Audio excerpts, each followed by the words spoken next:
da nossa querida Lara Oliveira sobre o que a gente viu na aula passada. Lara, você chegou a dar uma olhada nos slides que estavam no grupo? Oi, Ivandro, boa tarde, tudo bom? Boa tarde, tudo bem? Que bom, fico feliz. Lara, você chegou a dar uma olhada nos slides que a gente jogou no grupo na aula passada? Uhum. Você viu que os slides, eles tinham títulos de profissões, não é isso? Sim. Semana passada, nós falamos sobre quais são as áreas que têm uma tendência, assim, de acordo com o que está acontecendo no mercado, né? Com a economia, de acordo com as mudanças aí tecnológicas, quais são as áreas que têm muito potencial para você se profissionalizar ali e atuar, que vai ter demanda, vai ter oportunidades, muitas oportunidades, tá? E isso não quer dizer que uma área que não esteja entre aquelas não vai ter, tá? Não existe isso. Tem áreas que são essenciais, por exemplo, medicina, né? Enfermagem e muitas outras profissões que sempre vai ter espaço. Eu apenas trouxe algumas áreas que estão em evidência devido às transformações tecnológicas que vem acontecendo no mundo, tá? Beleza. Essas áreas vão ficar muito em alta, elas estão crescendo absurdamente. São profissões que às vezes não tem nenhum curso para isso, né? Imagina, gente, não tem curso de youtuber, né? Você não vai para uma faculdade fazer um curso uma graduação de creator, como a gente falou na aula passada, né? Você não vai fazer uma faculdade para ser assessor de creators, né?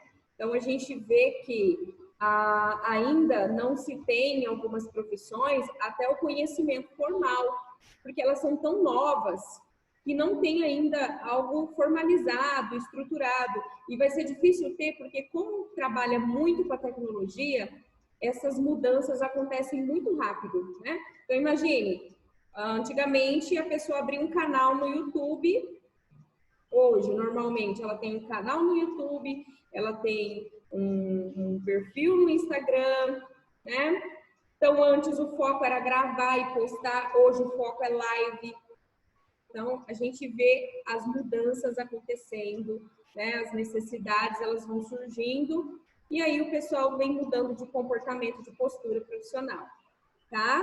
Então, se você dá uma recapitulada nas imagens, você vai ver algumas áreas ali, se você tiver alguma, né, não entender alguma explicação daquelas que eu coloquei na aula passada, né, com vídeo gravado, pode perguntar no grupo, tá bom? Tá bom. Só para deixar claro. Eu vou finalizar a aula passada, tá? E iniciar um tema que está relacionado com a carreira, que é a imagem profissional. Mas eu preciso passar ainda 2 áreas para vocês, na verdade 3, né? Que ficou da gente falar na semana passada.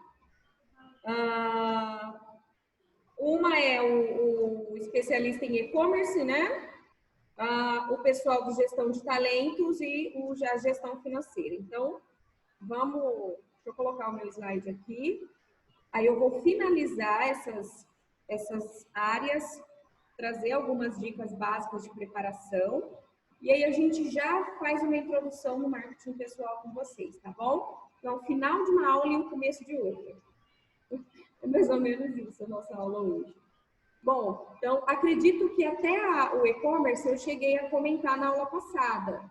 Então, o que é um especialista de e-commerce, né, gente?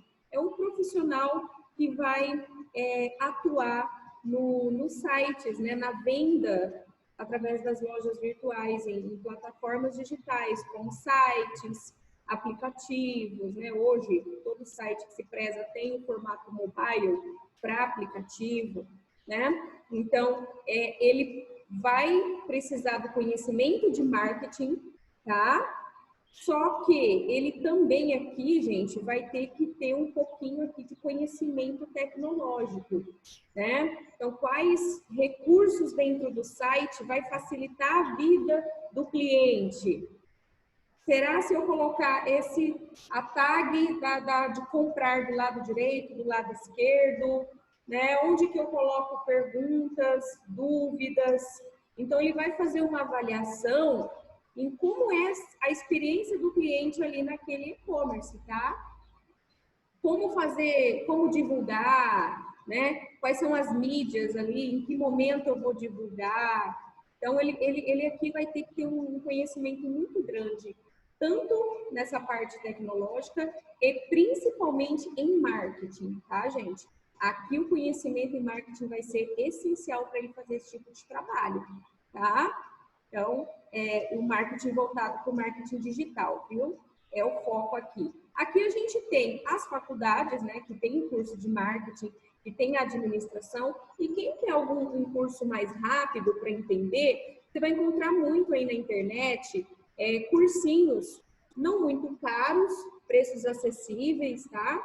Uma carga horária pequena, mas que vai te dar já uma introdução do que é, o que esse profissional faz, né? Quais são as ferramentas que ele utiliza. Então, tem muita coisa na internet que dá para ajudar. Porém, o foco é você, se você tem interesse em trabalhar nesse tipo de área, se especializar com uma graduação que vai te ajudar aí bastante. Porque é importante o conhecimento teórico, saber fazer o olhar amplo da coisa para entender o micro, né? Primeiro se entende o macro. Então, assim, para quem quer essa área aqui, administração, né? Um pouco da publicidade e propaganda, mas publicidade e propaganda não é marketing em si, né? São coisas diferentes. Lembrando que a propaganda, gente, ela vai trabalhar com a estética, ela vai trabalhar com o desenho, com o símbolo, né? Mas a ideia para você fazer propaganda, né? A ideia, a estratégia, ela vem do trabalho do profissional do marketing, tá? Então, só para deixar aqui claro para vocês como é que funciona. É claro que um profissional do século XXI, ele acaba agregando uma habilidade na outra, tá? Então, o que eles fazem hoje em dia? Hoje em dia, quem normalmente manja de publicidade, vai buscar conhecimento em marketing, que às vezes vai atender um cliente, uma empresa, e aí a empresa vai precisar que ele faça esse olhar estratégico de marketing. Tá? Acontece. Então, assim, uma profissão, uma atuação vai pedir também um conhecimento da outra. É aquilo que eu já venho falando para vocês. Não existe você saber só uma coisa e achar que só aquilo que você vai oferecer no mercado. Às vezes, aquilo que você é muito bom em fazer, você vai ter que aprender outras coisas parecidas que conversam entre si. Vou dar um exemplo para vocês, bem prático. Então, é um profissional que trabalha com publicidade, mas que tem conhecimentos em marketing, que tem conhecimento em marketing e vendas, que tem conhecimento em e-commerce, né?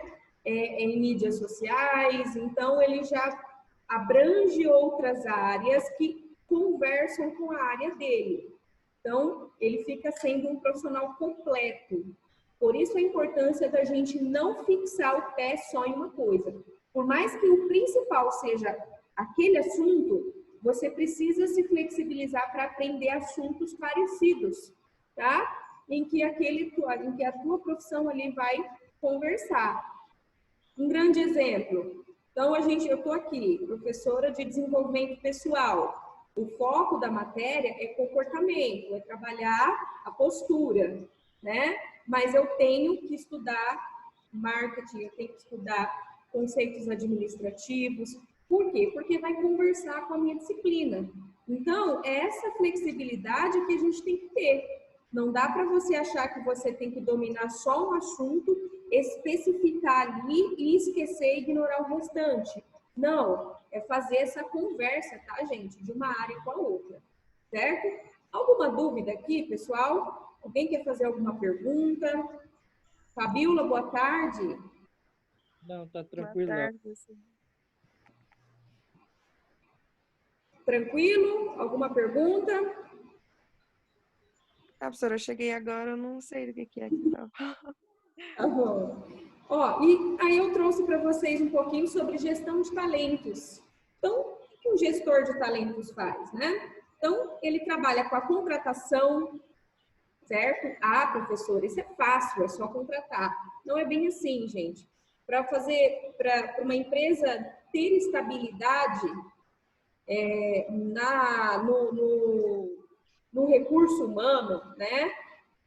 Você precisa aprender a fazer uma contratação estratégica. Então, qual é o perfil? Será assim? Às vezes, o profissional do RH faz até uma contratação legal, sim, boa, mas não dá certo porque o perfil da vaga não tem a ver com a contratação. Então, qual que é o perfil? Qual que é o requisito? Qual que é a exigência? Qual que é a competência que tem que avaliar? E o mais importante, como é essa pessoa moralmente? Quais são os valores? Qual que é o perfil ético dela? Porque o perfil ético de um candidato tem que identificar com o perfil ético de uma empresa, gente. Então, por exemplo, se você vai trabalhar num lugar onde vão pedir para você fazer coisas que você acha errado, que vai contra os seus valores, não vai dar certo. Você não vai ficar muito tempo. Então, a contratação, ela precisa ser bem assertiva. Mas é só isso o suficiente? Não. Tem que ter o treinamento, essa coisa de que você vai pegar o profissional pronto, né? Que já sabe tudo, para colocar na sua empresa, é o que faz aí muita empresa, gente, ficar patinando. Por quê? Porque não investem em treinamento. Esse treinamento pode ser tanto dentro da empresa, com os líderes, os supervisores do setor. Então, eu estou entrando para vender, treinamento de vendas. Estou entrando para trabalhar no atendimento, treinamento de atendimento, né? Estou entrando para trabalhar na logística, no marketing, enfim. Tem treinamento nessas áreas? E uma outra coisa que está acontecendo, né, que na verdade acontece há um tempo, mas que tem criado muita força, principalmente nas grandes empresas, é a universidade corporativa, tá? Então, assim, eles criam instituições ou eles investem em instituições onde mandam seus profissionais para se especializar, para fazer formação, tá? É o programa de bolsas, é o programa de cursos que uma empresa oferece. Tudo isso é treinamento, porque isso que vai fazer com esse treinamento? Vai aperfeiçoar o trabalho do pessoal. E aí a gente tem o terceiro desafio da gestão de talentos, que é reter. Por que reter, gente? Segurar. Porque nós estamos vivendo numa época onde ninguém fica muito tempo no emprego. Dá 1 ano, 2 anos, o povo já está assim, ai meu Deus, preciso trocar de emprego. Ai, não só por causa da inquietude, né? Também. Mas por causa das demandas, da necessidade de crescer, de buscar coisas novas.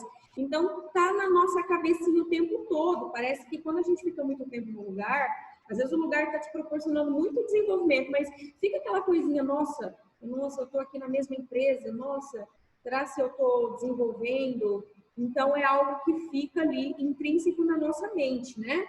Então, o desafio desse gestor é reter essas pessoas, tá? Segura elas. Agora, como é que a gente segura pessoas, gente? Você não vai sair da minha empresa. Você está proibido. Você colocar uma arma na tua cabeça. Não, né? Vocês acham? Já tiveram algum tempo? Não. Vocês? Falar assim, ó, se você sair, você tá lascado. Né? É. Então, não dá. Não adianta eu reter desse jeito, que eu não vou ter o cara. O que eu vou fazer? Eu vou criar um ambiente agradável, um ambiente onde eu consiga trabalhar motivação, onde, por mais que não seja o emprego dos sonhos desse funcionário, mas quando ele entra para trabalhar, ele tem uma relação legal, né? Reajustar o salário. Oi? Salário, dar uma reajustada. Né? Salário também é muito importante. A empresa paga o menor salário do mercado e quer gente fixo com ela, né? Ilusão, né? Ilusão. Todo mundo vai aprender naquela empresa e vai colocar currículo na outra que paga melhor. Então, é trabalhar a questão salarial. Isso aqui é um desafio. Acredite, gente, profissionais nessa área aqui já tem muita necessidade e continua sendo. Eu trouxe até uma frase aqui do Administradores, que é um site que a gente acessa muito. Gerenciamento de talentos é o maior desafio da área dos recursos humanos e permanecerá no topo das prioridades dos líderes mundiais. Por quê, gente? Porque quanto mais eu demito e contrato, eu não consigo trabalhar a qualidade do meu produto. Então, a pessoa acaba de aprender o serviço, ela já sai. Aí, até a outra entrar, ser treinada, pegar o jeito. Então, o serviço para o cliente fica muito ruim, porque sempre vai ter gente novata. Nunca vai ter pessoas boas que se aperfeiçoaram, que estão ali firmes. Então, o que acontece? Isso acaba atrapalhando no faturamento do negócio, tá?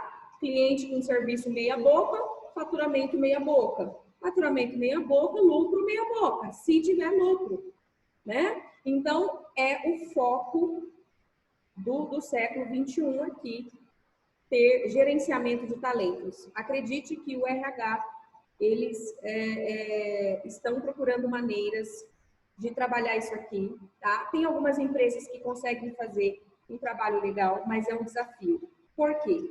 Porque para gerenciar talentos, você precisa de aprovação de projetos. E quem aprova projetos é a diretoria. E se uma diretoria ou um dono de uma empresa tiver uma cabeça fechada, né? Se ele achar que não é importante, para que fazer isso para o funcionário? Então, todo um trabalho de um RH, todas as ideias, toda a boa vontade não sai do papel. Esse é o maior desafio do RH de hoje em dia, tá? Alguma pergunta aqui, gente? Não, tá tranquilo para mim. Tranquilo? Vocês estão conseguindo entender aqui qual que é o desafio de quem trabalha nessa área? Sim. Né? Esse aqui é o grande desafio. Na verdade, para mim, ainda é um pouco mais específico, é mudar a mentalidade do empresário. O empresário precisa entender que enquanto ele não investir em pessoas, não tem como ele ter um alto rendimento, não tem como ele ter alta produtividade, tá? Só pagar salário não é o suficiente, né? Enquanto eles não entenderem isso, vai ficar complicado um RH fazer um trabalho decente, tá, gente? Essa é a verdade. E nós temos aqui o gestor financeiro, né? Gente, como eu já havia citado na aula passada, qual que é a importância de um gestor financeiro? Por quê, gente? Por que é importante uma gestão financeira?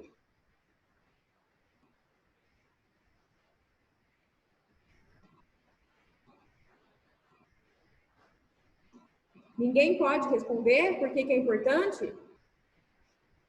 Gabriel, por que é importante um gestor financeiro numa empresa?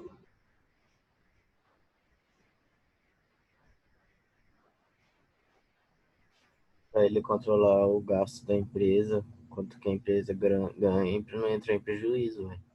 Isso, muito bem. Olha como vocês sabem as respostas, né? Porque quem vai fazer todos esses procedimentos aqui, né? Todas essas ações administrativas vinculados à análise, controle e planejamento. Então, são três coisas importantes aqui para o setor financeiro. Analisar como é que está o curso do que está gastando, de onde está aplicando, né? Valores, custos, fornecedores, projetos, investimentos, análise minuciosa de cada operação financeira que aquela empresa faz, controlar. O que é o controle, gente? É ter tudo registrado, tá? Não tem essa coisa, por fora, essa coisa por fora não funciona. E outra coisa, tá tudo registrado e eu consigo dominar as informações, eu consigo acessar as informações com facilidade.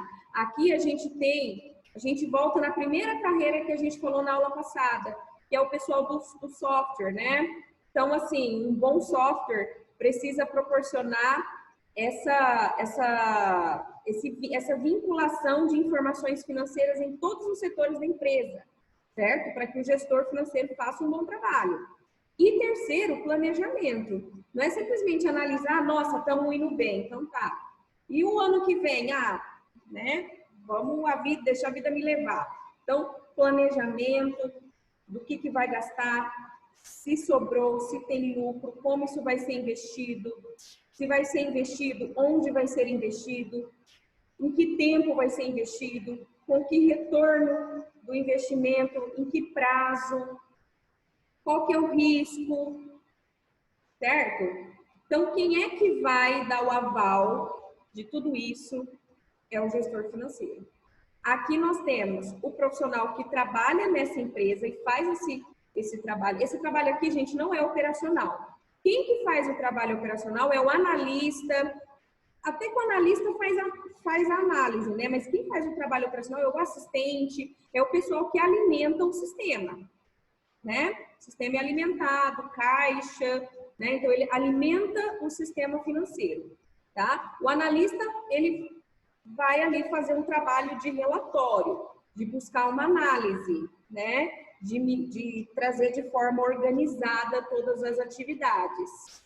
Mas o planejamento, gente, é o desafio do gestor financeiro. Tá, o que a gente vai fazer? Como a gente vai fazer? Em que prazo a gente vai fazer? Certo?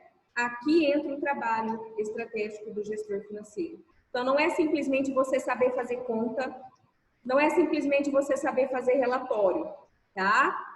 Fazer relatório tem um monte de gente que sabe.